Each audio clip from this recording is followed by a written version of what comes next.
Not looking forward to this show at all. Nope. Usually I'm like, man, I'm super excited for what the future's gonna hold for the podcast. And it's like I'm already defeated, man, Oh because yeah. there's like I'm not gonna be able to say everything that I want to say because there's been literally for the I've past had to 4 days. keep notes. Like, I've constantly had new things mm-hmm, pop into my head about it, and I mm-hmm. cannot keep them all straight. I'm gonna miss something Yeah. that I was gonna say. I honestly like. I didn't even really bother with odds and ends. Like I found one, and there's been like other stuff, but has just dominated, Yeah. I have. dominated everything. It's like I only whatever, have man. three. I only have three. This has been like the entire news cycle has been this. So with good Yeah, reason. It's a yeah. whole lot of evil, stupid shit, and I'm sure we're gonna get into. But Oh, we are.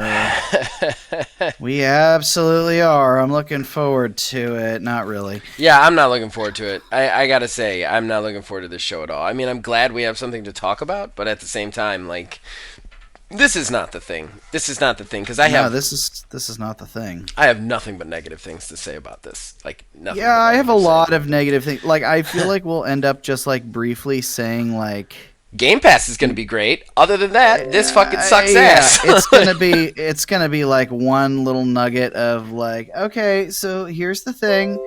The one thing that we're gonna say nice stuff about, and just so y'all know, it's gonna be negativity from hmm there on out. Yeah, yeah, it really is. And like, Time to get your fix.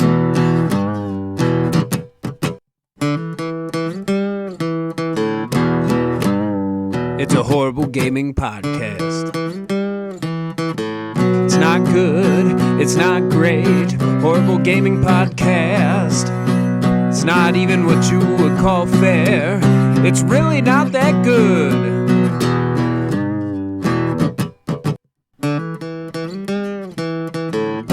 Horrible Gaming Podcast. hello, my name is Zachariah with Old Man Gaming. You have decided for whatever reason to tune into another horrible gaming podcast. I am not alone, nor am I ever alone. With me is, Neil, aka Tiny Wizard. yeah, and well, we So got all the gusto a we got a I big can show. muster. We got a big show and Oh, quite possibly a very, very depressing long show. So just prepare for that. If you guys don't know what we're talking about, then you have not been following any sort of gaming news whatsoever in the last few days. But otherwise, you know, and it's going to be a shit show.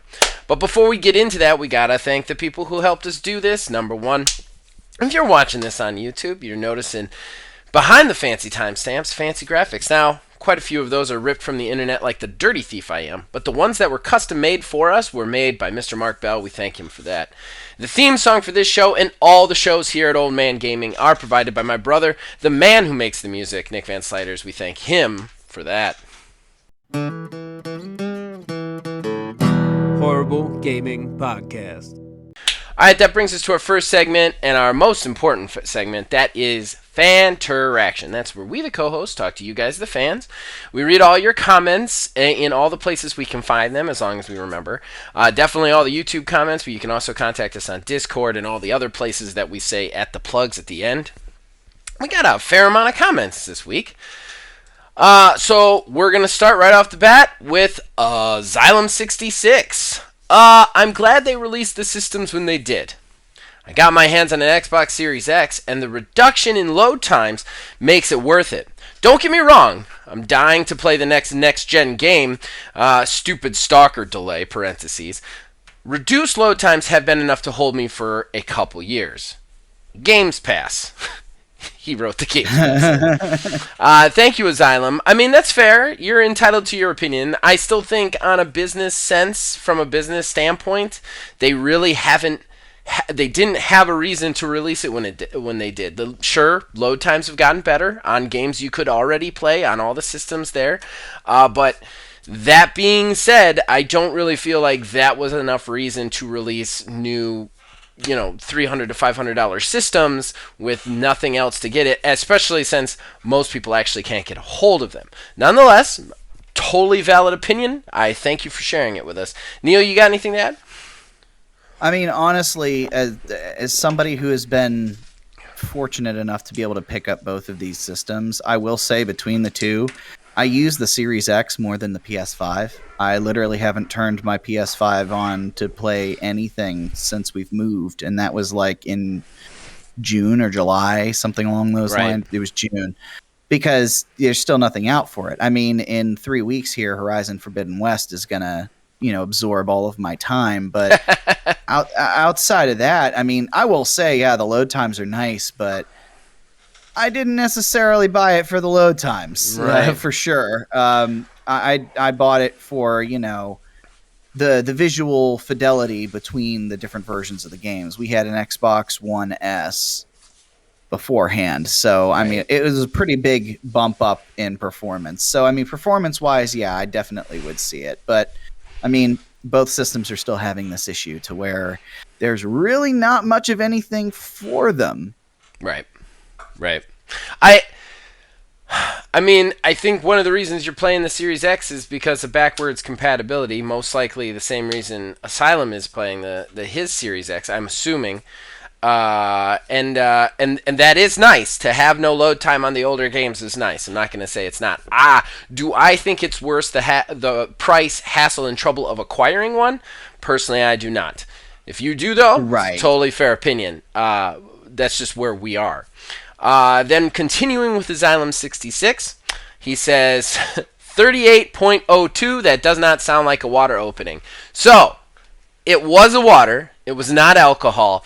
In fact, I have this weird obsession with the seltzer waters, the sparkling waters. I am I'm a Coke addict. Long time. Maybe you want to rephrase that. I am a Coca-Cola addict. Yeah, there you go. Neil's right. I am a Coca-Cola addict, and I'm addicted to Coca-Cola. I always have been. And just nothing quite hits me the same way. While the waters are in no way a substitute for the taste, they actually keep me hydrated. They don't have calories. And they also hit my throat in the same way Cokes do. And for some reason, that gives me kind of a knockover till I get another Coke. So I've actually managed to cut down my Cokes to about 2 a day. That being said, they come in cans that pop and fizz when I open them there, Xylem, so it sounds like a beer, but it is not one. I gotta say, though, just a brief aside, anytime anyone talks about Coke, I just have to bring up the glory that is the McDonald's Coke. Yeah, McDonald's Coke is something else. I will go out of my way. I will make a trip to McDonald's just for that Coke. I take note of places with soda fountain Mellow Yellow. If it has soda fountain mellow, which is rare, but when it has it, soda fountain mellow yellow, that shit goes down smooth. It is delightful, and I have a mental note in my head of all the places within 2 miles to be able to get a soda fountain mellow yellow. You can get Surge at the Burger King up the road. Oh, that's the holy fucking grail right there. That's the holy grail right there. Soda fountain Surge, holy shit. Yeah. I'd fucking move into their dining room. Alright, so then we got Asylum 66. This comment I have to respond to directly, and I have to take a little preamble. And just so that you guys know, because of the severity of the talking point that we are discussing today, we are going to skip the talk down. We're going to need all that time.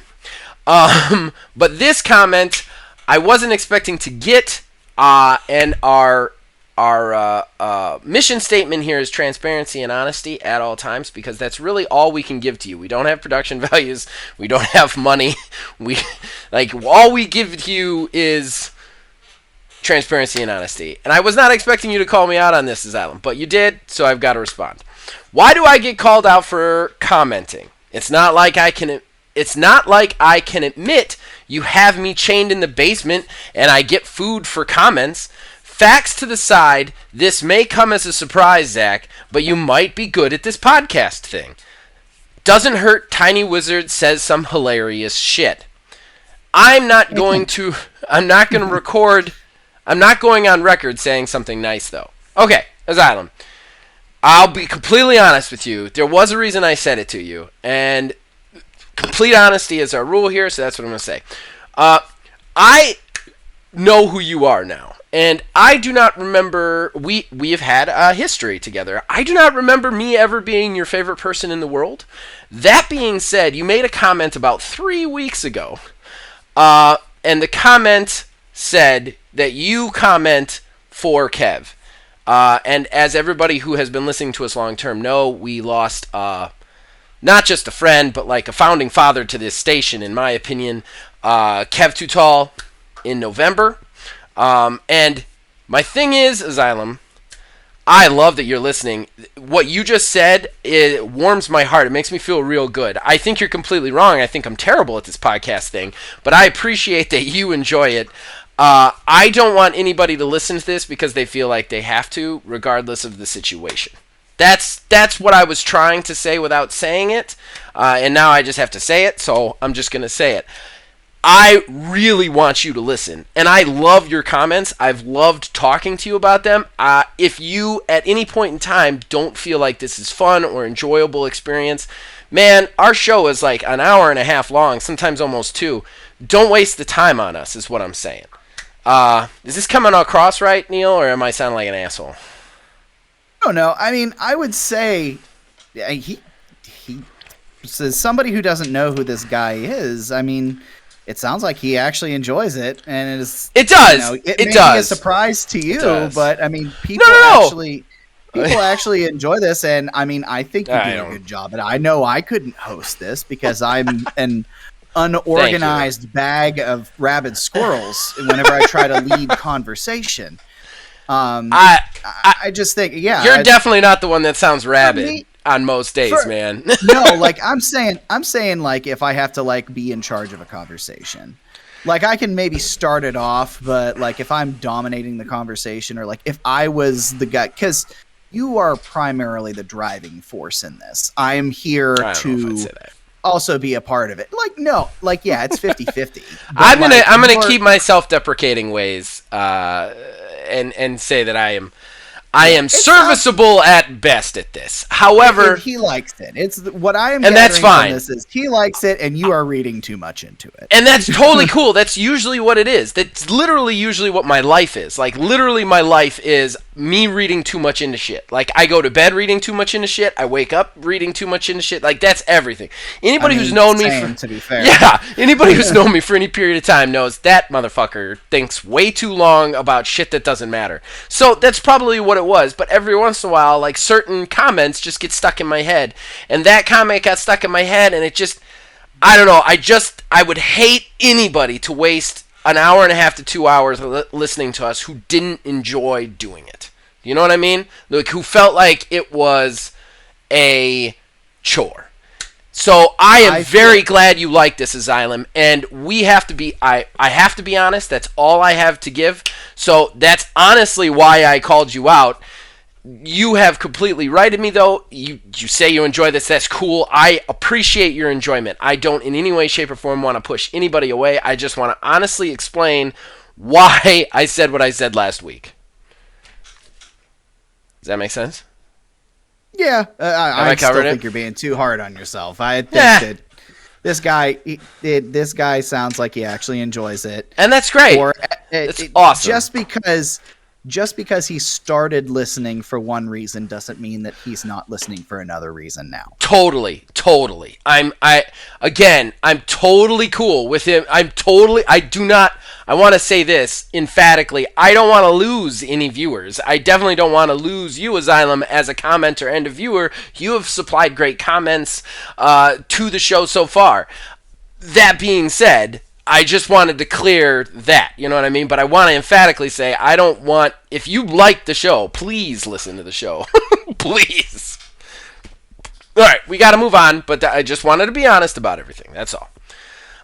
Jason, another thing that would make RDO better would be cross-platform play. I totally reinstalled the 120 gigabyte right now if I could play without you all. 100% agree, Jason. Crossplay should be everybody's problem. Like, this is 2022. I've said this before. I got really nasty on Warframe, which I think is one of the best games of service out there, if not the best games of service out there. And they are only starting to implement crossplay this year, later on this year. I was very hard on them when I first started. I think if a company is not doing crossplay already, they should be. That is the next thing that people are going to be upset that people are going to want. Yeah, I would say so too. Wow. Xylem66 also said, I'm opening a can here, but what is the point of Red Dead Online? I love the story mode of Red Dead, so it's not the setting that turns me off. I played online when it was first out, and there's your problem, and there wasn't much to do. Perhaps they added more. Isn't RDO just about making money on one side of the law to buy new gear, rinse and repeat? What's the end game? I have the same issue with GTA Online. Nothing really to do. You just do stuff. I mean, in fairness, you just do stuff is the mission statement of every online perpetual game world, is you just more stuff to do. I will say that Red Dead Online, I mean, the biggest problem with Red Dead is there's not enough content. That being said, I also played it when it first came out, Asylum, and I hated it. It was terrible.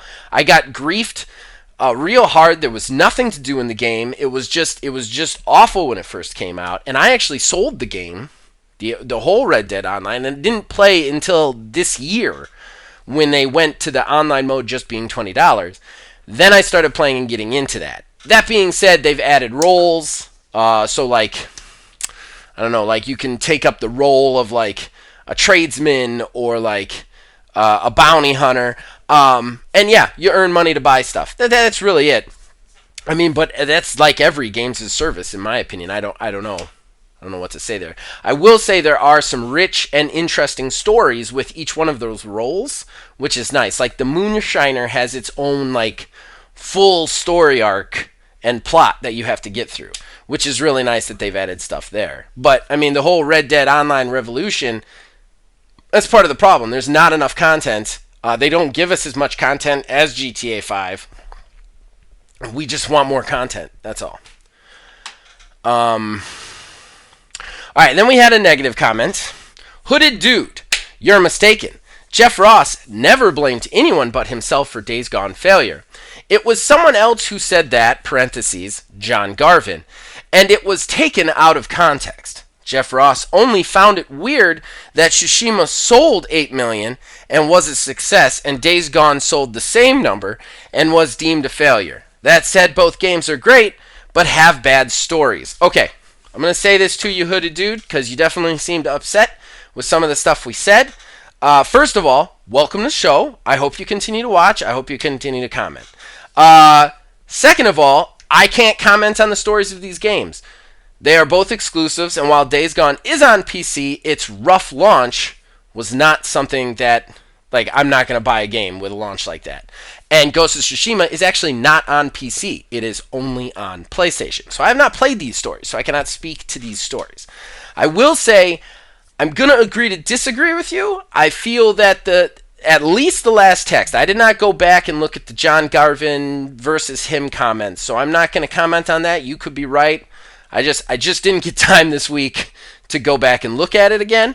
That being said, the Ghost of Tsushima Twitter tweet, I really truly do feel like that was kind of like a blaming someone else for their problems. Like, they did as good as Ghost of Tsushima, but everybody was hard at them, where Ghost of Tsushima wasn't.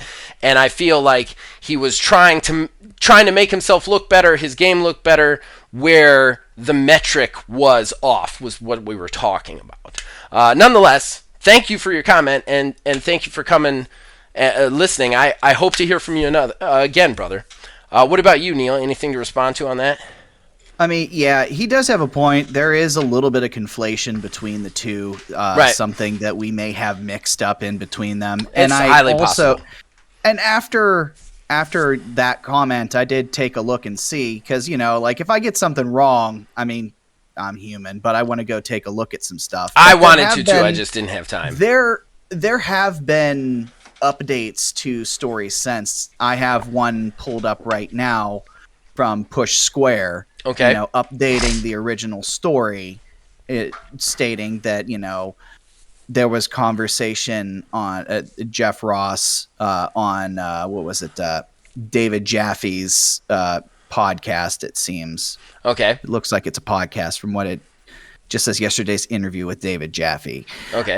So, I mean, there have been updates to that story since we talked about it. So, I mean, it is entirely possible that, it could be possible. It is entirely possible. Not saying that it's impossible, but but like I said, there have been updates to the story since. So, I mean, it is something that's evolving. And there was another article, I think it was GameSpot ran, to where they were kind of like putting the conversation back into context. So, yeah, there was a little bit of out of context with the conversation. At the same time, too, I mean, we're not like insiders or journalists. We only get what we can find from places like GameSpot, IGN, Push Square, we are like definitely that. Two guys in their basement making comments based on the information that we haphazardly receive on the internet. This wouldn't, if we're wrong on this one, Hooded Dude, it wouldn't be the first time. It's probably not going to be the last time. I did not like the context personally about this tweet itself. I don't necessarily think that our comments were wrong. I felt like the way that came across was the way I felt, and I feel like that's the way most people are going to see it. That being said, I mean, the other thing could be completely out of context. I'm not saying it's not. I really wanted to go back and research this. I just didn't have the time this week. Sorry, just got family stuff and whatnot. I just didn't have time. But that being said, I really appreciate the comment. Definitely appreciate it. I hope you stick around with us and you come back this week and further weeks. We'd love to hear from more people. Moving on to our final comment, William Houen. Hi! Exclamation point. Love that. Love that. Normal business people. People wants more orange juice. Let's make more orange juice. Sony. People wants more PS5. Let's make PS4. My gosh. Ugh. Fortnite is back on iOS. We were the only place where you couldn't say, we're Fortnite free, praise the sun. Oh well, they didn't do anything to Activision. Oh, apart from the fact that they bought it, which we're talking about today. Anyway, yeah. Great show, thanks. And I did respond and say, keeping with the ever-present need to make us look like idiots, the world broke that news after we recorded and just before we posted. So it definitely made us look stupid. But that is Fan Traction. We somehow managed to go super late in Fan Traction. So we're going to go ahead and pause. We'll be right back, and we will get into it. Horrible Gaming Podcast. All right, so that brings us to our talking point. Again, skipping talk down because our talking point is so ever enveloping in news. And the talking point is very simple. If you have been anywhere near a news receptacle, you have found out that Microsoft has purchased Activision Blizzard. So they now own Call of Duty, King. They own all of that shit. Just tons of studios. One of the biggest acquisitions ever. They paid almost $70 billion for it. And of course, this comes on the heel of the giant sex scandal that we have been reporting on for literally the last year. So me and Neil talked about this because both of us are very negative on this entire situation. And I'm very interested to see how we're each going to be negative about it. So we've decided to focus on the positives first, get that out of the way, and then go negative on it. My positive is very simple. Game Pass is going to be amazing. If you have Game Pass, you are set, man. Set. See, I can't even... you even lead with that, and I'm already thinking of all the negatives. Hey, we got to stay on the positives. I know. This was your game plan. I know it was my game plan. Well, okay. So before we even get super into that, the deal's not supposed to close until the end of fiscal year 23. Right. So it's still a ways off. Nothing's 100% set in stone yet, but basically it's going to happen, barring outside intervention. Right. But yeah, like you said, Game Pass is going to be bonkers, absolutely bonkers. And, you can't help but think about, the people who are working at Activision Blizzard who have been, screaming for some sort of change for so long, and at least that is a change. But I mean, yeah, still, I guess I'm trying to find a positive. I can't wait to then get into this. I keep like every single time I say something, and the negative just creeps into my mind with it. I mean, I'll give you a positive if you're an Xbox person, because your side just won. So congratulations. I mean, that's your positive there, man, which we'll get into in the negatives too. But, I mean, I'm having a hard time coming up with positives. I mean, like I said, Game Pass is going to be great. It's going to be great. And, yes, there could be some changes because of this to the ecosystem of Activision, which is rife with human rights violations. Yes. But I have some problems with how this came about. And I'm sure we are going to get into this. Can you think of anything else positive? Because I mean, I want to dive into this. I know. I'm trying so hard to find the light in this horrible situation. Well, Bobby Kotick doesn't run a game company anymore. There you go.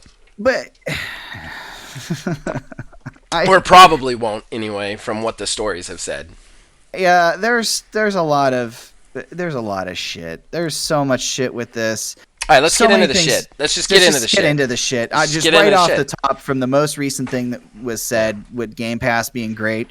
Yeah, fantastic. You better start buying those 12-month subscriptions to Game Pass Ultimate now at whatever price you're getting at $60, because I will plant my flag right here and now. Shortly after that deal closes, Game Pass has to go up.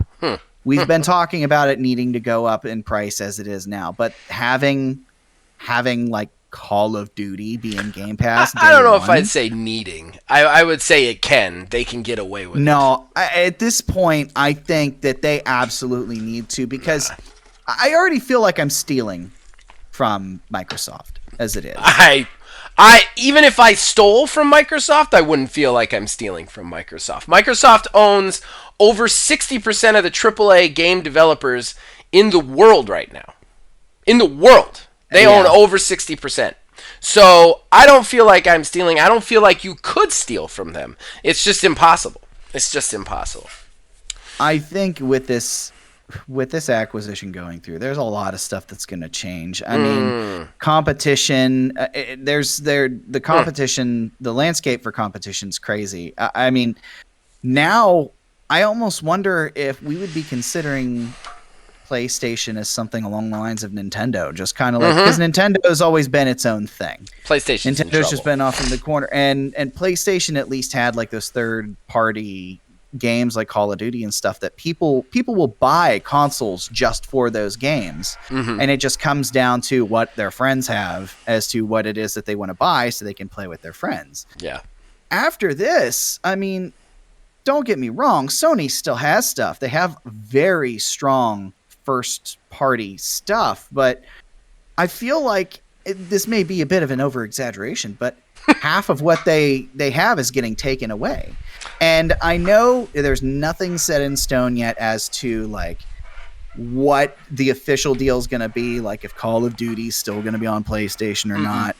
I mean, Phil Spencer's pretty much already said with the Bethesda acquisition and stuff, they're very firmly alluding to the fact that these games are not going to be put on other consoles. Like, I think the actual wording of the announcement was, we're committed to the existing deals that we have with, companies, and allowing those to go through existing deals, existing games and services like, Call of Duty Warzone, stuff like that.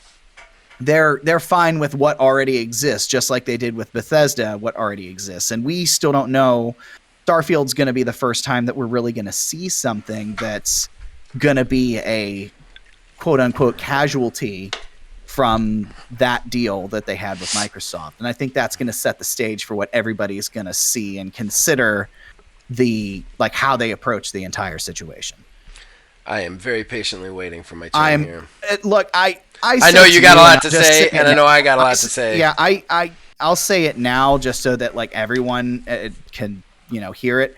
I will not be able to say all the things that I had to say. When this news broke, you and I briefly messaged about it, and I think you and I did the same exact thing. It was just like, we need to not talk about it now, which we've done in the past, because we're going to say all of our stuff now in a text thread, and we're going to burn through it, and we're just going to be rehashing. There is no way that I am going to be able to say all of the things that I think are not great about this entire deal. So I will miss something. I'm 100% going to miss something. I'm sure it's going to come back up at some point, or we're at least going to go like stupid long on this. I even told Zach, I didn't even I got one odd and end for today, but I didn't even want to try, because this news is seriously, this news is so huge.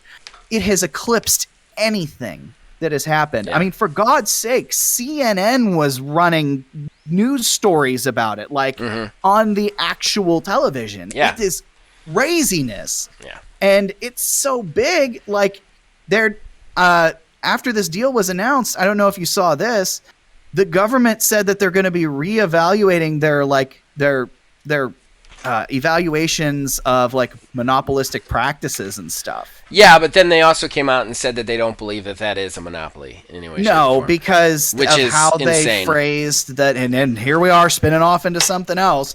Because of how they phrased this acquisition is going to be. All about the metaverse, it was just like a catch-all now. We may as well metaverse, NFTs, whatever you want to say, that sort of stuff. We're expanding into those markets and stuff like that. It's they phrased it like that, so it's not all about video games, but it's absolutely about the video games. And now Bobby Kotick's going to be able to stroll right out of there with his golden parachute. He doesn't care at all. I don't know if anyone else has seen in the Discord. I had shared an article. I responded to it with a joke, which I was very proud of. So you did, yeah. It doesn't even fucking Dude, okay, all right. I gotta jump in. I gotta jump in because I will talk. There's gonna be a lot of jump-ins here. I just feel it. All right. First of all, this is how I want to start, because we're talking about the deal overall, and this is something I want to hammer home. Number one, I know I have been accused of being an Xbox guy in the past. I am not an Xbox guy, not anymore. I haven't been for a while, but now I'm really not. I have said I'm a fan of Phil Spencer. I am not. He's a scumbag. I'm going to get into that. However, if you own a PlayStation right now, PlayStation's done. You need to get an Xbox. You need to get off of it, because the console wars is over. It's over. And I'm going to explain why in an analogy. I want you to picture a boxing match. Let's name one boxer Sony and one boxer Microsoft. Okay? Microsoft hasn't been boxing that long, but he's rich and he's bought his way into the boxing circuit. Okay? He's got some skill, but not that much. Sony is a straight-up murderer in the ring. They fight. Sony kicks the shit out of Microsoft. Microsoft gets in some good punches, but overall Sony wins. Microsoft, however, like I said, is rich. So here's what Microsoft does. He doesn't get better. He doesn't go get trained. He buys the stadium. He buys the ring. He buys the gloves and the shorts that Sony has to wear to the ring. He buys Sony's house. He buys Sony's family's house. He buys the car that Sony has to use to get to the Coliseum. And then at that point, when Sony gets in the ring, he goes, punch me. What are you going to do? I'm going to tell you right now, anybody who thinks God of War and Horizon is going to save that system, you're out of your mind. There is going to be nothing on it in 2 years. And I'm going to tell you something even worse. Because if this is the start of this, okay? If they've done this, they did Bethesda last year, they did this year. Do you think they're done? They're not done. This is the biggest tech giant on the planet. They have unending sums of money from which to purchase these, okay? They already own 60% of the AAA gaming industry at this point. And once that deal goes through, I can assure you all, none of them are going to go on PlayStation. And hey, I was the guy 2 years ago who was like, Xbox is all about putting their games on all systems because it's worth more money. But they've already reversed that course. They've already reversed that direction with Starfield and Bethesda, which is also shady as shit because they're already going against their ideology. They're all for like no exclusivity and fighting the no exclusivity battle when they're not winning the fight. But now that they're winning the fight, it's like, let's take all the games away from Sony. See how that works out. And that's what they're doing. And I would not be surprised if they don't make another purchase. Ubisoft is in trouble. Take-Two is not doing the best. There are tons of other developers that if they're willing to spend that much money on Activision, they can easily spend half of that on those other ones. And then they're just going to buy them all. They're going to buy them all until there's only one console in town, guys. And that's going to be Microsoft. Okay? I mean, hell, they might just walk into Sony and buy them because Sony does not have the money to keep up with Microsoft. They do not have the capital. They just don't. They don't have the coffers. Their best division is their PlayStation division, whereas Microsoft, God, they power half computers. They're going to pull money from wherever they need it to buy these companies, whereas Sony just can't keep up. That's how they're doing it. That's how they've decided to win this thing. It's piracy on the highest level, but that's how they're going to do it, and that's what they're going to do. Mark my words, I don't think there's going to be a PlayStation 6, and if there is one, there definitely won't be a PlayStation 7, or Xbox makes some sort of insane mistake, but it's not going to happen. They're going to own everything.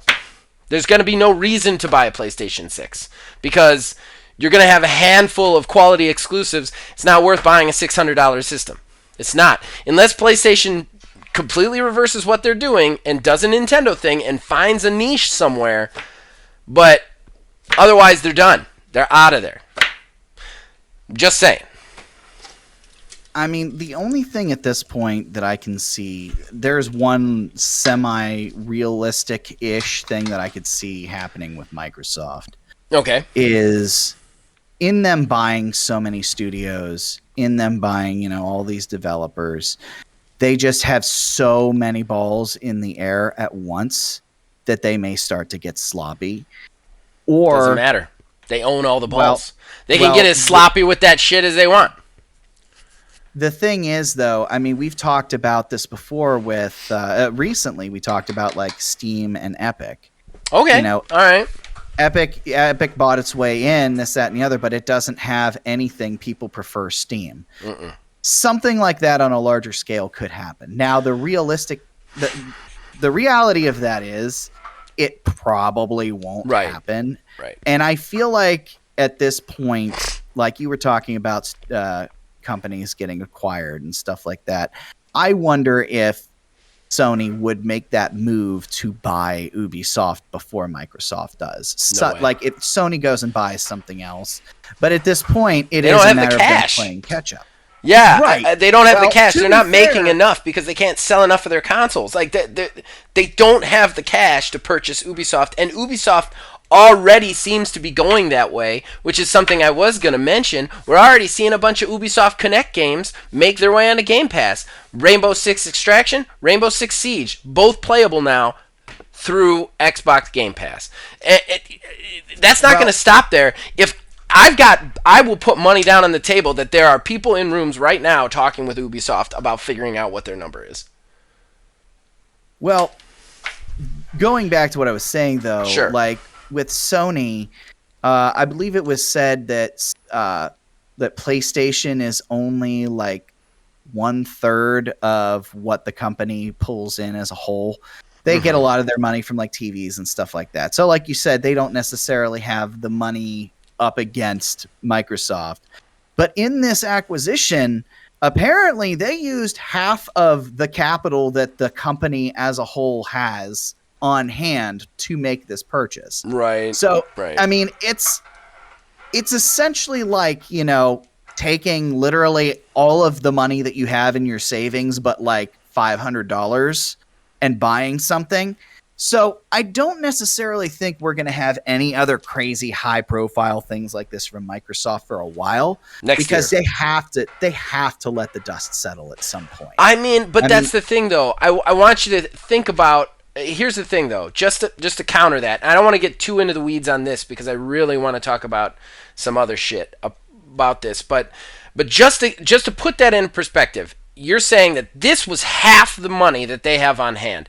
Half the money they have on hand is 68 point something billion dollars. Now I want you to go back in your head to the last sale, that the last purchase they made, the big one, which was Bethesda. How much did they spend for Bethesda? Seven. So if this was half, that means they've got another $70 billion. Ubisoft is not going to go for $70 billion. Ubisoft is not in the position that they're in. They're much closer to Bethesda. I would be surprised if they outsold Bethesda. You could probably get them for like $6 billion. And what's $6 billion if you have $70 billion? Right. You know what I mean?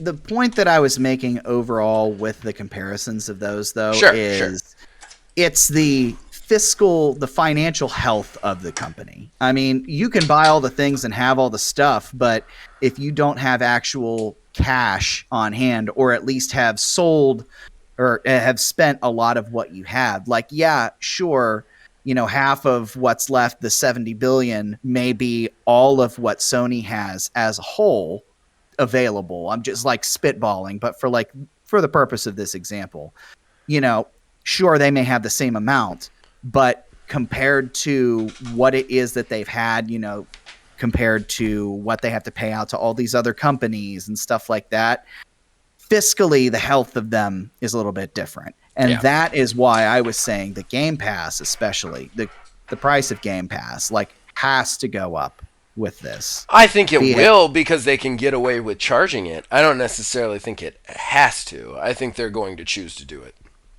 I mean, I would say that it was going to be in the cards anyways. We've talked about this before. I think we have, and I think they can get away with it. I think that we're all in trouble, though, from that kind of stuff, because once you become the only game in town, you can decide the prices.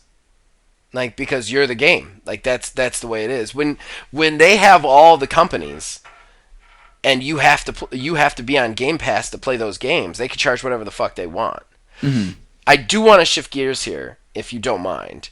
Oh, yeah. Like I said, we're never going to get through everything and say everything that we want to say about this. So something that really has bothered me about this, and I was a big Phil Spencer fan for a long time, and if you listen back to the podcast, you can hear me saying I like Phil Spencer. I like the way he talked, the way he treated things, his philosophies.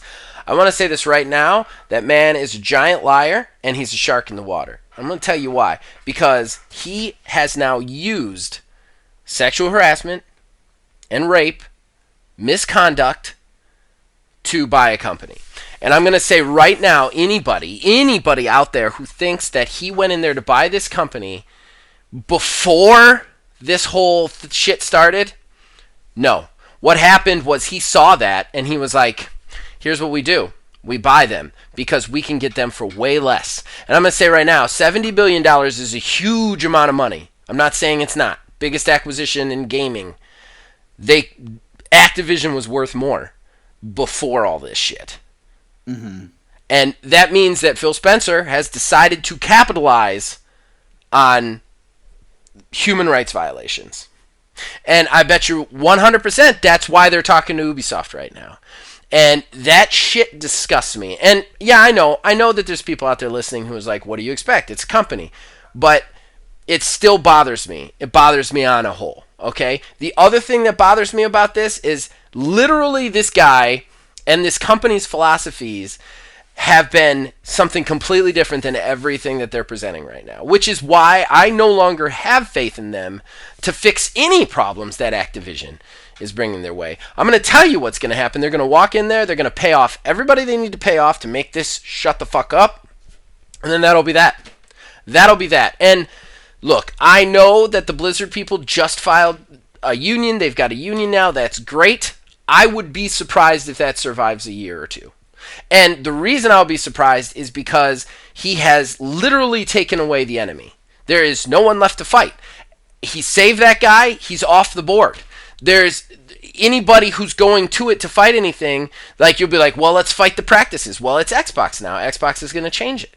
It's a huge reset button on it, whether or not it happens, and everybody is looking at that now instead of the sexual harassment, the rights violations. That is what they're looking at, and that is shit. He has literally given Bobby Kotick a way out of all of this. He has given the company a way out of all of this.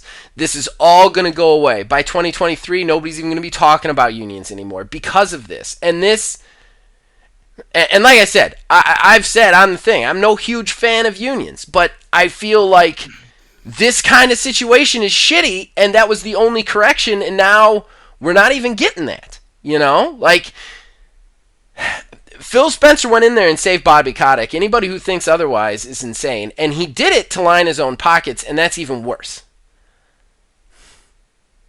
So some things about this deal, too, that I've been considering. It was said that they are planning on buying the entire company at $90 a share. Mm-hmm. If you look back at the stock history, the stock price for one share has not been $90 since July 26, 2021. I'm looking at the market summary right now on Google. Mm-hmm. So, I mean, as it stands right now, today, Activision closed at $81. So, I mean, even that on its own, like, from what it sounds like, you know, they're trying to act like this, you know, this whole like knight in shining armor swooping in, and we're going to save Activision Blizzard. And I believe Bobby Kotick even alluded to this to some degree in an interview, saying like, basically like compared to like Amazon and stuff like that, we're actually nothing. And it's like, that is a terrible comparison. You can't compare anything like that. Like that's just,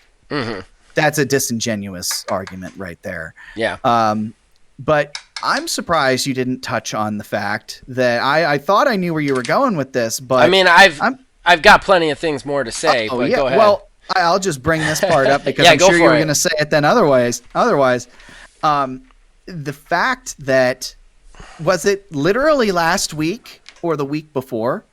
It was last week, I believe it was, in an odd and end. I had brought up about how Phil Spencer was saying like, oh, you know, we are not taking an official stance on anything, and we can't really say anything about this. Like, you know, we've had a spotty history too. Like, oh, we're reevaluating our relationship. We're not going to virtue shame anybody. Was the quote? We're not going to virtue shame anybody. Shut up. This has been in the works long before this. This has been in the works since the initial this whole story started breaking, and the big three all like quote unquote made a statement by leaking memos, essentially, because nobody wants to take a firm stance. As I was going to get to that. I was going to get to that. So, you know, Phil Spencer basically got out there and made a non-statement, knowing full well that within weeks he was going to announce the purchase of this company, and he wasn't going to talk shit on them. Which, I mean, I guess good for him. I mean, I would not want to be caught dead talking shit on somebody that I'm just about to buy. But, you know, obviously, like, that is just slimy business shit. You know, you act like you're taking a stance against this stuff, and you go ahead and do that. And we, you know, like we said, too, like, there's a lot of very vague verbiage and statements, like saying that Bobby Kotick is going to, you know, hang around and for a while, but you know, once the sale completes, Activision Blizzard's going to report to me, all but ensuring that Bobby Kotick is going to be gone. But like, that man doesn't give a shit about anything anymore. Spencer definitely doesn't give a shit about anything because he bought the entire farm. Bobby Kotick has never cared about making games. I mean, he cares about making money, and he's making all the money he needs to make here. He's done. He's smart enough to know that the boards don't want him anymore, that he needed to get out, and this is the best way to do it. He avoids any sort of persecution, any sort of whatever. I'm going to tell you right now, Xbox swoops in and settles all his lawsuits for him.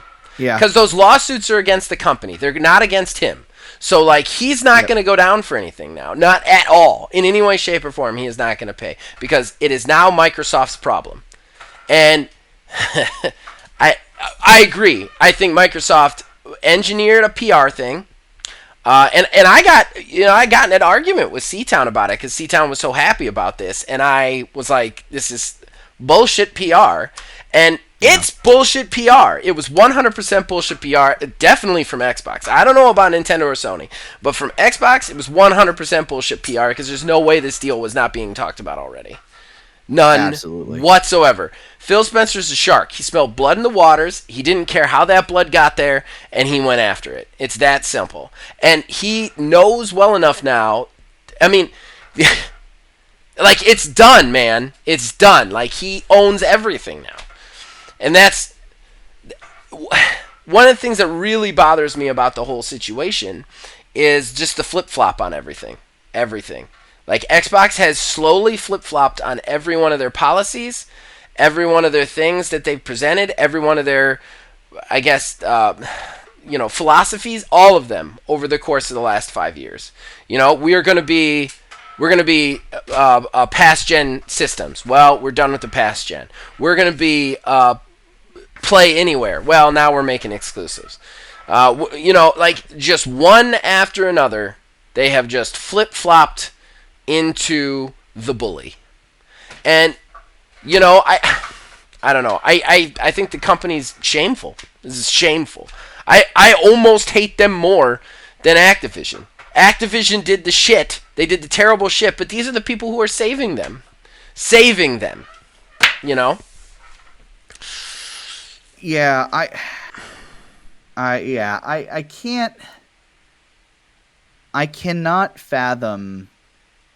I guess given the fact that, like, I'm not a business person, I'm not a super businessized, financial guru, anything like that. But I can't imagine coming in and buying out what is essentially, if I were to guess, like a solid sixth of the entire gaming industry. Mm-hmm.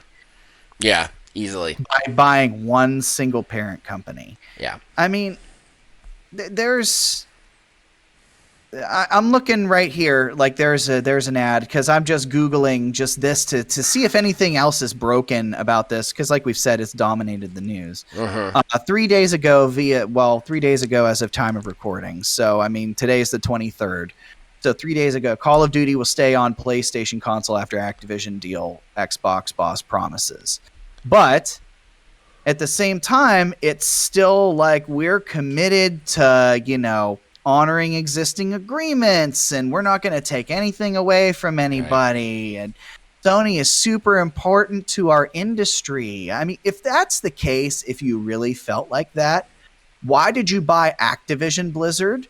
Why didn't you just buy a part of the company? Why didn't you just buy Blizzard or just Activision or something along those lines?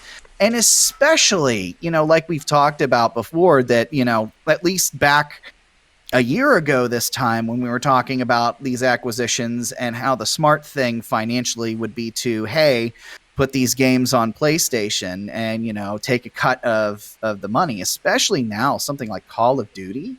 Call of Duty is perpetually the best-selling game every single year that it has been in existence, with the exception of, like, I think 2 years or something like that, since Modern Warfare 2, I believe. Right. That might be incorrect, but it's something along those lines. So you now own the single best-selling game in all of existence. One of two things could happen. They could say, hey, Sony, here you go.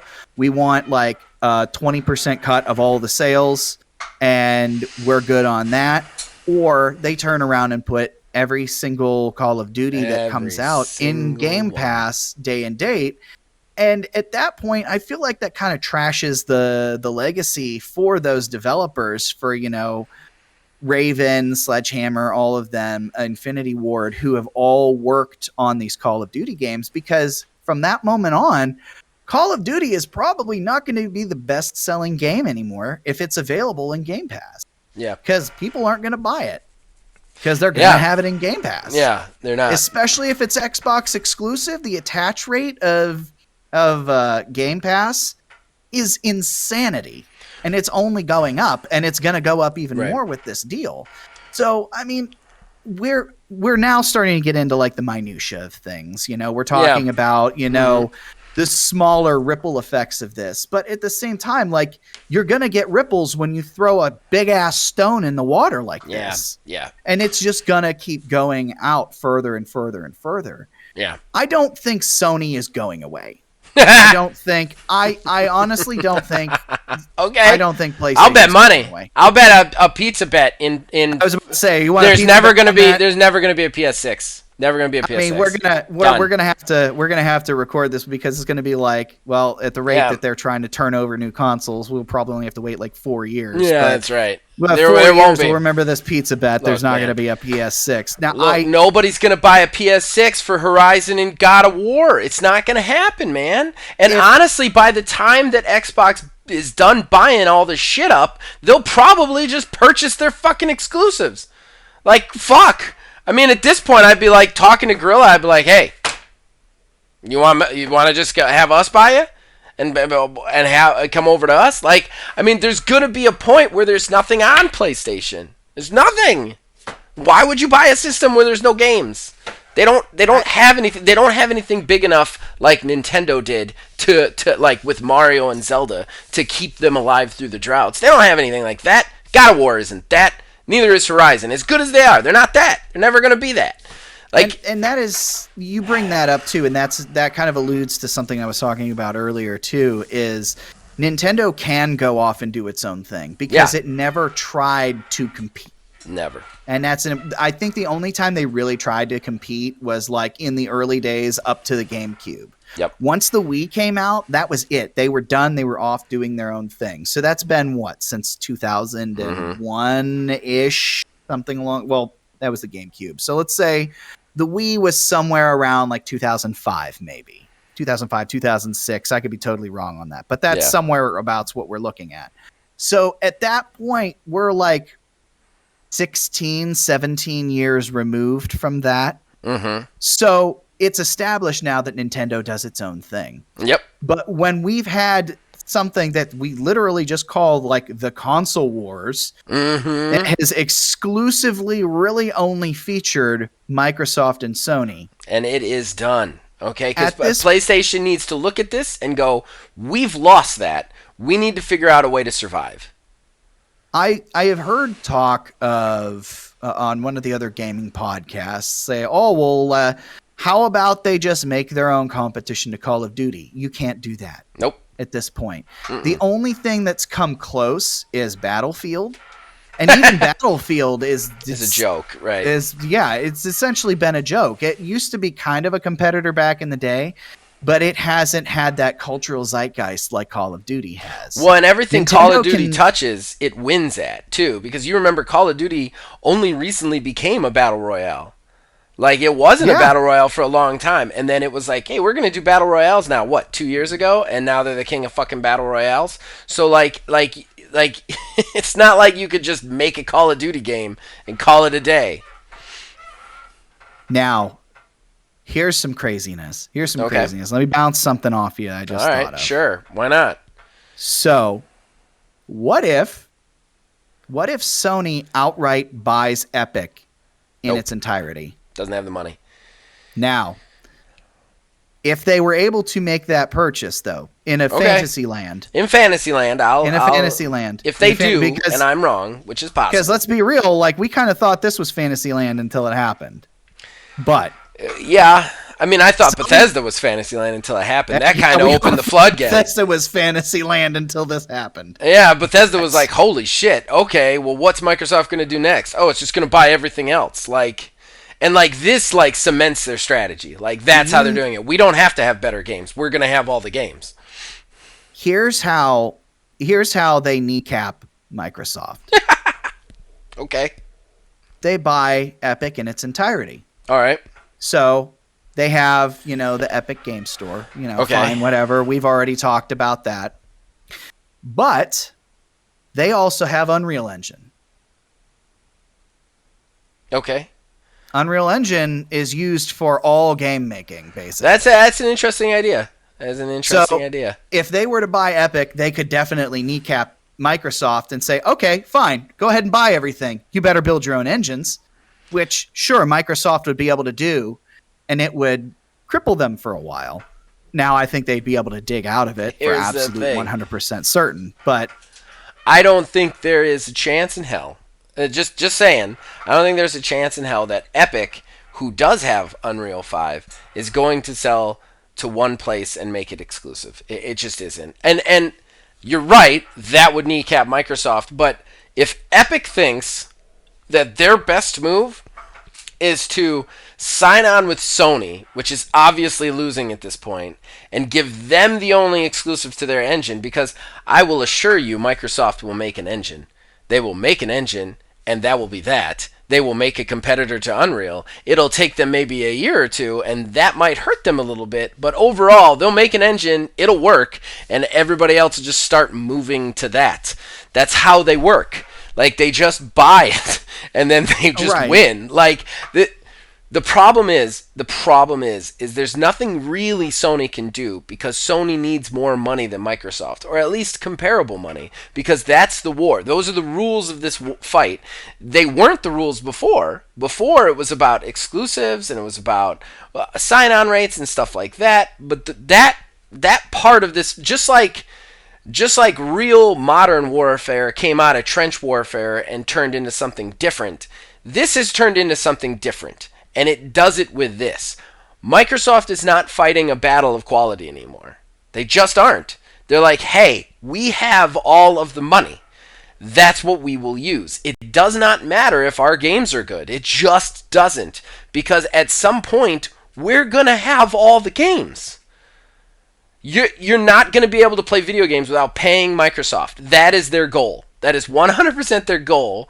And they have the money to make that happen. They just do.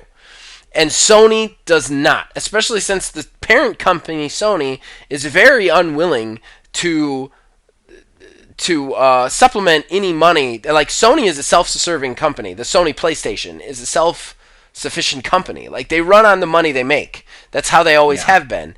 Xbox doesn't do that. Microsoft can pull from the Microsoft coffers anytime they want. And those coffers are way bigger than PlayStation's. Sony will cut their losses long before they decide to get in a spending battle with the biggest tech company on the planet. And to absolutely put that into a visual representation, I have Googled the valuations of both Sony and Microsoft. Okay. Sony's market cap is $143.2 billion. Exactly. Take a guess.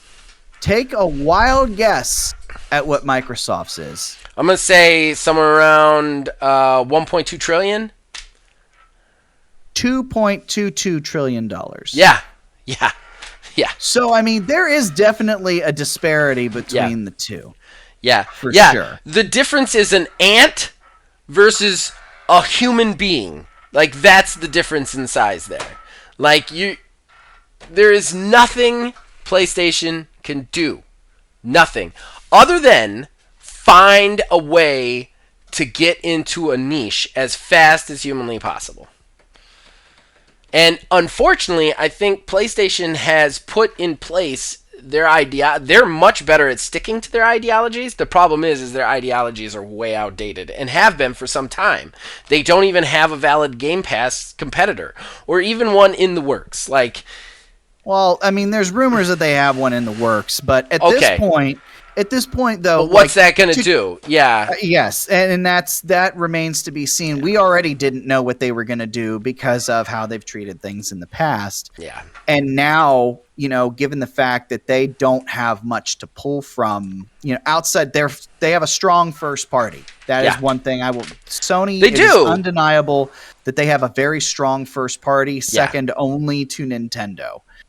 Microsoft does not necessarily have the strong first party, but at the same time, they're just taking all the third party and making it first party.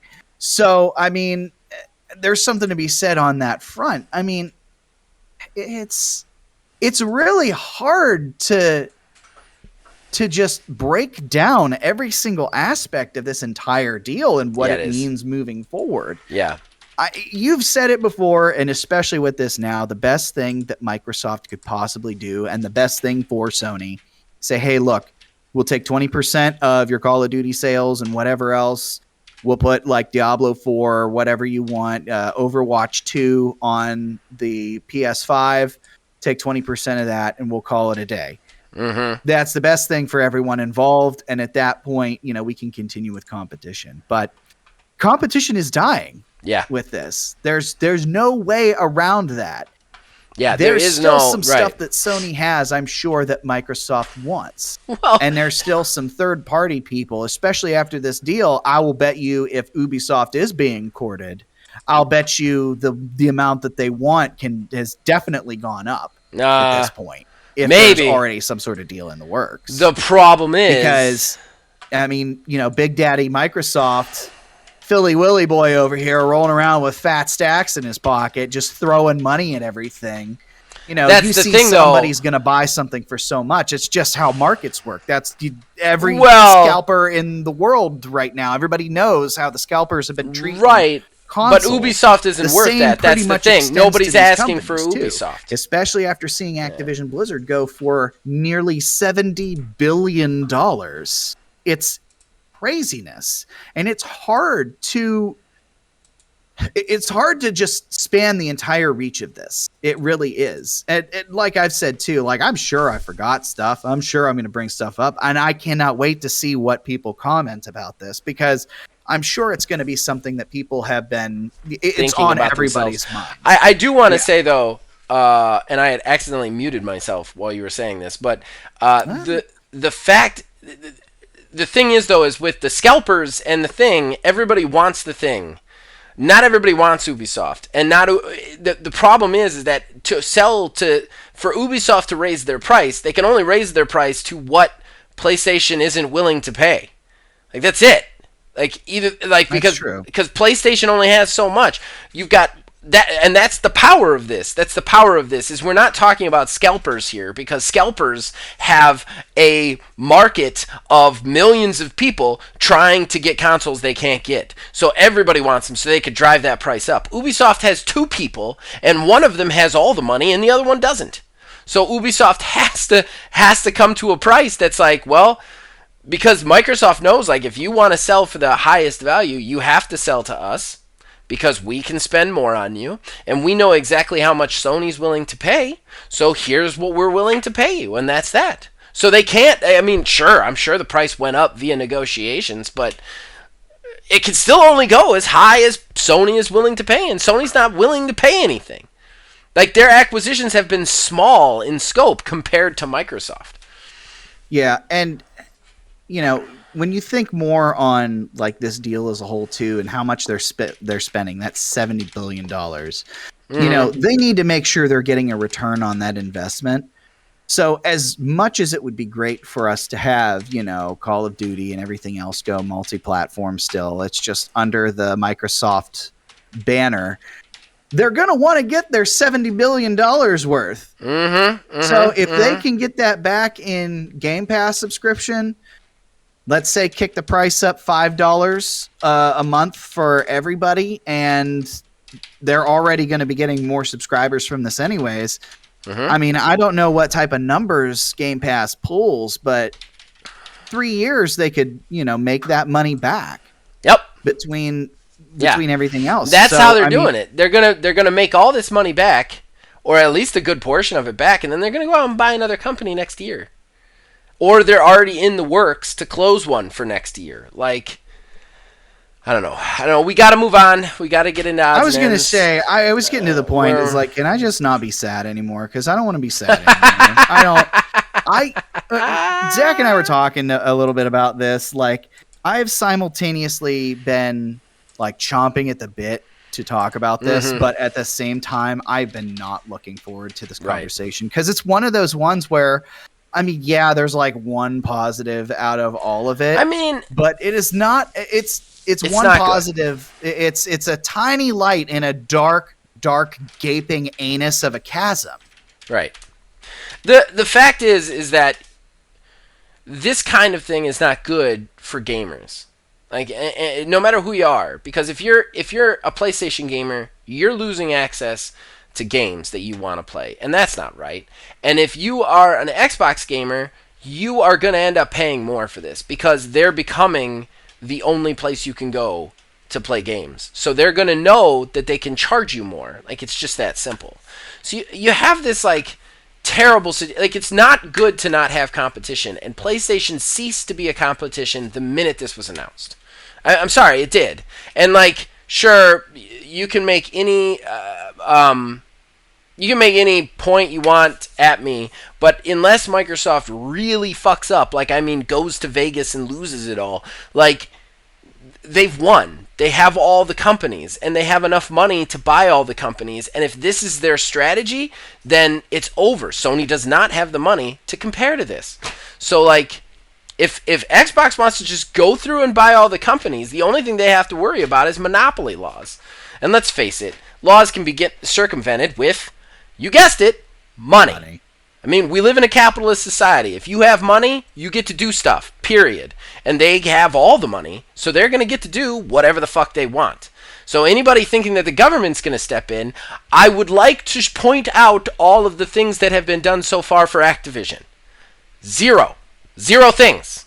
Like, it's that simple, guys. This isn't good for gaming. All this does, the only thing this is good for is PC people they still got Steam, which is great, and they still got Game Pass, which is going to be better, and they're not really going to be stuck too heavily in the ecosystem of that. Next year, Microsoft buys Steam, turns it into Super Game Pass. It's possible. They could do that. I mean, nothing is off the table for them, and we all need to realize that. We all need to just, like, hold our breath, because whatever they want to do, they can do. I can't stress that enough. Like, I don't have to be a financial analyst to see after this that whatever they want to do, they're going to do. And if they want to own every fucking game company in the world, they're going to own every game company in the world, and there's nothing we can do about it. I wouldn't be surprised if they buy Nintendo. I'm done being surprised. Happen. I don't think. Go ahead, say that. Never happen. Why don't you go ahead and look up Nintendo's net worth versus Xbox's? Because I'm going to tell you right now, I don't care how much honor. I don't care how much honor, how much, like, we have built this company and we love it. I don't care how much of that is in their face. There is a price tag, and if Microsoft is willing to pay it, Nintendo will fork it over. We all need to get in understanding that this world, as depressing as it is run by the almighty dollar, at least in America. And if Xbox wants to buy Nintendo, they will buy Nintendo. They have 2 point something trillion dollars, you said? They can buy everything. They can buy the fucking planet if they want with that much money. If they want Nintendo, they're going to buy Nintendo. If they want PlayStation, they'll buy PlayStation. And I'll tell you why, because Sony PlayStation is owned by Sony, the parent company, which likes the money that comes in, but they have a price too. They have a price, okay? Like, everybody in this industry has a price, and all the money is in Microsoft's pockets. The world is theirs, guys. The world is theirs. To answer your question, the valuation of Nintendo, it's in yen, so I had to do Google again because I extra don't do math as it is, but the rough estimate is $61.5 billion for Nintendo. Okay, that's a really good price. Really good, $61 billion. Man, I wonder if Microsoft could spend $61 billion on a company. Oh, wait, they just spent 70 on one. You know what I mean? You see where I'm going with this? Yeah. Like, Microsoft can do whatever they want. And if this is really their strategy, I mean, the world is literally their oyster, and that sucks for gaming. It does. So here's a wild thing, though, that I've just noticed. All right, make it quick, because we got to go to odds and ends. Just basically across the board, we're talking about this when we're talking about, like, revenue and everything compared to the other ones. So the revenue of Sony compared to Microsoft, compared to the size of their market cap, Sony's revenue, where'd it go? Here it is. Sony's revenue, they're looking at about $81 billion for its $143 billion market cap, whereas Microsoft, for its revenue, it's looking at $45.32 billion for its $2.22 trillion market cap. So, I mean, at the same time, Microsoft is a bigger company and it can do more, but like its overall income in revenue, it's a little bit different compared to the size of the company. So I mean, that's something to keep in mind. That's true. I think that's something though that lends more credence to the statement that I was making earlier about like the financial health compared to the two companies. But like I'm not disagreeing with you. You did have a good point there, but again, when you're talking big business, these companies aren't necessarily looking at what they've already made. They're going to point out to any investor or anybody that they need to point out to everything that's about to come out. Yes, yeah, exactly. Like they own video games now. So like, I mean, how much do you think they're going to make this year alone on all the fucking games that come out? You know, I mean, obviously not Activision yet, but before Activision, just think of all the fucking exclusives that are coming out this year for them. That triple that next year, you know? Yeah. So I don't know. We're in that situation where I think that like, I mean, you buckle up because I don't think they're done with anything at this point. I take back my prediction. I don't think they're done. I think we're gonna see Ubisoft go to them next, and then possibly Take-Two, and then when that happens, guys, there is no Sony anymore. There is no PlayStation anymore. There just isn't. If Take-Two is with them, like, call it a day. Call it a day, man. Call it a day. All right, let's go to odds and ends. What do you say? Yeah, I was going to say, I am intentionally just keeping my mouth shut so we can actually move on. Gotta love it. Gotta love it. All right, we will go to odds and ends, and we'll be right back. Horrible Gaming Podcast. All right, so that brings us to our final segment, odds and ends. These are smaller news stories that we collect over the course of the week that we want to share with you guys that don't necessarily deserve a talking point. Obviously, the news has been pretty much dominated by what we just talked about, but there were a couple that I had. I've got 3. Neil's only got the 1, so we're going to just let Neil get his out of the way. So take it away, Neil. All right, well, after having been announced in 2018, industry insider Tom Henderson stated on Twitter that according to his sources at EA, Dragon Age 4 absolutely 100% will not be launching in 2022. Fellow industry insider Jeff Grubb as well stated in a separate report that summer 2023 is more likely, but not even a solid window. Remember, this game was announced in 2018. It's never coming out. 2018. It is now the year of our Lord 2022. We are talking about a game that may not even be done possibly until 2023. It's never what coming is out. Happening? It's never coming out. I don't believe it's coming out. I'm sure it's going to come out. It's going to be another one of those nightmare things where it's like 7 years later that it's like, hey guys, it's finally coming. And they're going to pull a Final Fantasy 15 and like have a whole ass event where they, you know, make a big deal about it coming out and all this other stuff to celebrate the legacy of it. And oops, by the way, one more delay and it's going to come out and be okay, but not worth a 7, 8, 10, 27 year wait, however long it comes out. Yeah. And I feel like at least over the past few years, companies have been getting a little bit better with this, not like fixing the problem as we've talked about many times. They've definitely gotten better. They've gotten better. I'll acquiesce to that. Then, you know, at least when they give us the announcement, there's at least window-ish or something. And if they do make that announcement just saying that it's in development, we don't hear anything else for at least like 2-3 years or something to where they're ready to show something physically off. Mm-hmm. I mean, we've only gotten light teasers for it. There was the initial announcement trailer, and it's been just like dumb crap that they've, you know, announced. I don't know. Maybe Microsoft should just buy BioWare and say fuck it. Yeah, exactly. Yeah, exactly. This is by EA. Fuck it. Fuck it. Just buy EA at this point. Yeah, could totally happen. Yeah, that's all I got. I tried. Right. I honestly tried to find stuff, and I'm just so overwhelmed by this entire news cycle this past week. I'm like, I can't. It was a good one. I liked it, Neil. I liked it.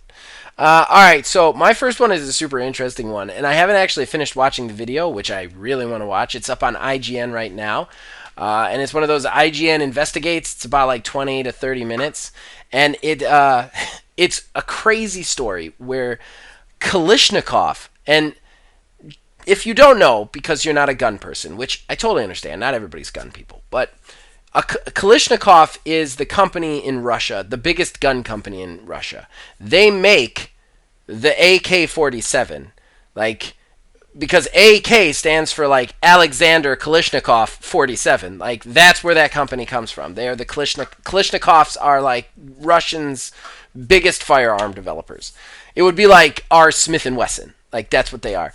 They have apparently ripped off a video game company twice to make guns literally based on fictional guns. And the story is up on IGN, and it's super interesting because this game company is a smaller game company. So I don't actually remember which game company, but they are suing the gun developers for doing this, because basically they had talked to the gun developers about the gun just to make sure their in-game science was right, and the people at Kalishnikov just decided to make the real-life gun and sell it as their own. So well, that's not cool. No, it's not, but it's a crazy story. It's absolutely crazy story. It is it's like two fictional guns that literally Kalishnikov, which is the biggest gun developer in Russia, ripped off for real-life guns. That's crazy to me. That's absolutely crazy to me. That would be like them being like, there's needlers now. We made them. I don't want real needlers, man. That's not a shooting I want to take part of. Man, fear the pink mist. Yeah. But isn't that crazy, though? I saw that today, and I was like, I want to watch the whole video, but I just think that's one of the most interesting stories I've ever seen. It is absolutely crazy. Okay, so next one. Let's see here. Okay. This one. PUBG. PUBG is at it again with the lawsuits. They are suing... I heard about this one, yeah. They are suing the mobile game Free Fire, Apple, and YouTube for copyright infringement. So PUBG, PlayerUnknown's Battlegrounds, which they like to claim is the original Battle Royale, which it's not. It really isn't. But they like to sue other companies that come out with Battle Royales. They famously tried to sue Fortnite and failed, if I recall correctly. Now they are suing Free Fire, but they're not even just suing Free Fire, which is, in fairness, Free Fire is a mobile game that is very much like PUBG. It is like the aesthetic is very similar. That being said, it's a modern day Battle Royale. It's gonna kind of look like PUBG. It just is. But they're suing not just Free Fire, but they're also suing Apple for putting Free Fire up, even though they've requested Apple take it down because it's in copyright infringement. And they're suing YouTube for allowing videos of Free Fire to be posted because it violates their copyright of their game. That's insane. PUBG, stop, man. First of all, you ripped your ideas off of Battle Royale, the movie, and other games. There were other Battle Royale games before you. Like, why are you, like, what, you are not the kings of Battle Royale. Like, it's just not the way it works. Like, yours was the first one to be popular. Sure, we'll give you that. Other people are going to make it. It is a genre, not an IP. Okay? Just is. I don't know. What do you have anything to add to that? Yeah, I think that it's one of those things that it's kind of in its death throes, because we've talked about this before. Just because you're the first doesn't mean you're the best. Right. And that's the thing, is everybody else is coming along now. Like, being the first one of something like that sucks, because you get your name in history, but that's about it. So, like, I yeah, mean, the I first don't know one if I'd to say really- that. They've made money no. hand over fist Well, with this yeah, thing. but what I'm saying overall at this point, they did make money hand over fist, but they don't anymore because everybody else has come in now and done it a different way / better. So nobody, I mean, not that nobody wants to play PUBG, but like there are a lot of other alternatives out there. So they're the ones that really brought the genre to the forefront. They didn't, of course, invent it like you said, but they were the ones who brought it in the gaming format that made it popular. Yeah.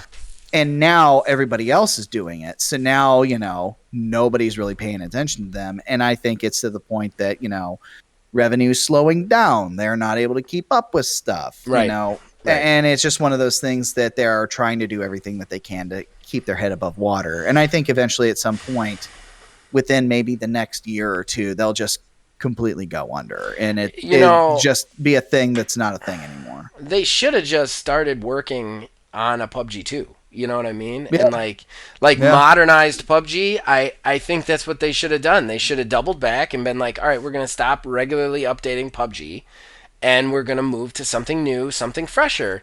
You know, every one of these things has to reinvent themselves eventually. Every games as service does have a cap. It just does. Like there are, don't get me wrong, there's definitely some games and services out there that are still going and have been going forever. Warframe being one of them. That game is over 10 years old. But but the thing is Warframe has never lost a ton of people. They've always done what they needed to do, and they've always added new content to the game where they needed it. Whereas PUBG has gotten kind of stagnant. They don't, like, they've added new maps, but other than that, like, they haven't really updated their stuff to really compete with some of these other battle royales and some of the interesting ideas that they present and bring forth to the market. Plus, I mean, I think that, like, if they had maybe stepped back, just taken time to completely redo it, maybe instead of being so stubborn on them being the best and the others sucking, and really take some ideas from the other ones, they might still, you know, be able to do something. But I think you're right. I think they are hurting. They did just go free to play, and this is kind of a desperate thing. And still, nonetheless, stop suing people. You know what I mean? Like, that's not the way to do it. It just makes you look bad. You've already done this and lost. Like, cut it out. You don't own battle royales. You can't own a genre. All right? Well, to be fair, to their point, I did hear about this story. Like, they're doing stuff to the point that, like, you know, you have a frying pan as, like, one of your main melee weapons. Like, that sort of stuff. I get that, but at the same time, the amount of crap like this, just like the copycat games that exist in all places. Right. For every single one of them that you see, there's like 7 that you don't. They're like spiders. They're everywhere. And I haven't played Free Fall on mobile. I have played PUBG on mobile before. It's a pretty good experience. But it's possible Free Fire does it better. You know what I mean? So, like, maybe that's why they're getting people. Maybe worry about your game instead of worry about suing people for frying pans being in the game. Right. Final odds and ends. I thought this was really funny because I think last week either one of your odds and ends or something, or in somewhere you talked about CES. Yeah. And you talked about them announcing the 3090s and all that. Oh, Jesus. Guess what, Neil? They're delayed. So CES isn't even cold. And they've already delayed. Let me parse this out in real time. So the thing that they announced that we didn't really even have a solid release date for, that we're not going to be able to get anyways, has been delayed? Yep.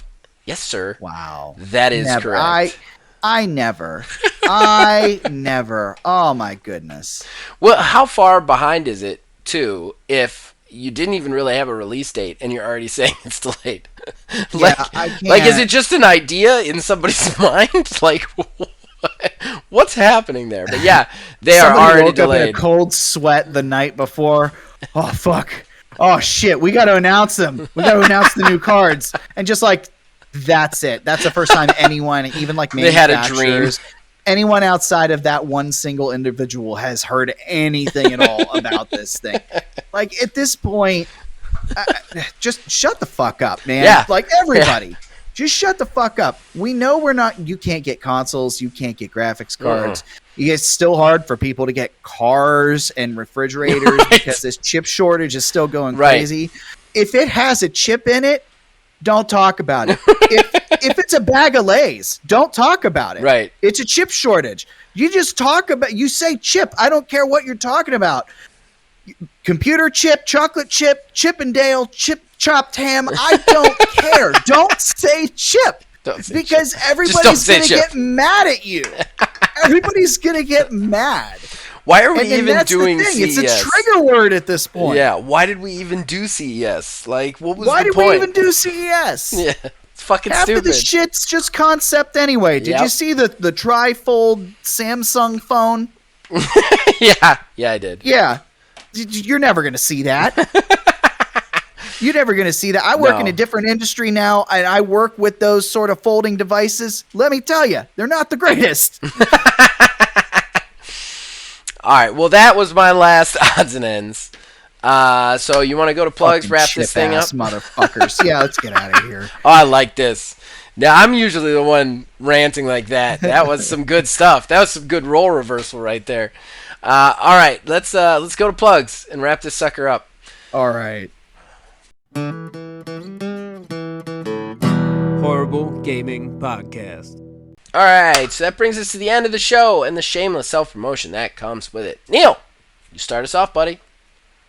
All right, so we all know the usual, the Halo Infinite Road, which is still roading infinitely. But the end is in sight, as we've alluded to. I mean, it's still going to be a ways off, but the road will be coming to an end. But I do have another separate thing to plug. Okay. I mean, it was a live stream that we did last week, which was a blasty blast. Yeah, we're definitely going to do another one of those. I don't care about view counts. We're definitely going to do another one of those. Yeah, we have to do something like that again. Yeah, we literally just... my wife and I and Zach all got into firefight on Halo Reach and just did stupid things. That is it, just stupid things. And it was amazing. An absolute blast. Like you said, like viewer count and everything, I could care less about viewer count. I didn't care. It did okay.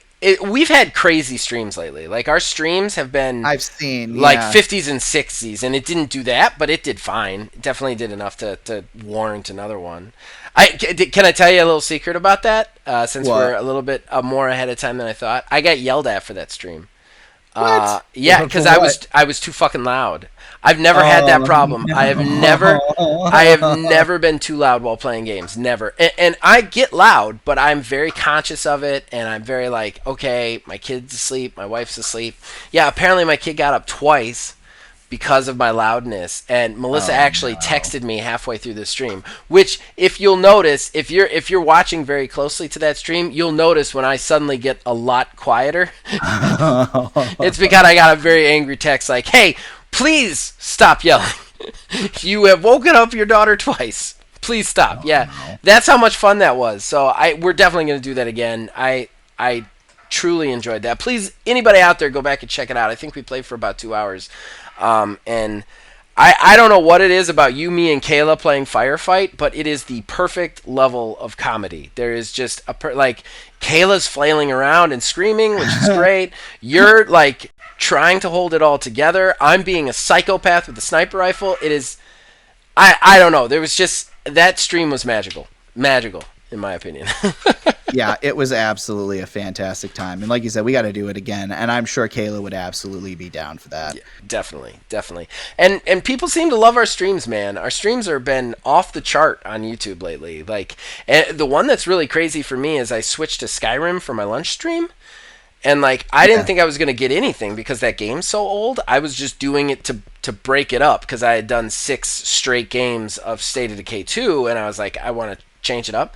Those streams have just been destroying on view count. And I'm like, all right, they want to see Skyrim, I guess. I don't know what to do here. But as far as me for plugs, I do want to say, I want to say this Thursday, but I can't make that promise. Soon, we're going to be doing another 330 with Phil Billy. We're going to do Wildermyth, which I'm really excited about.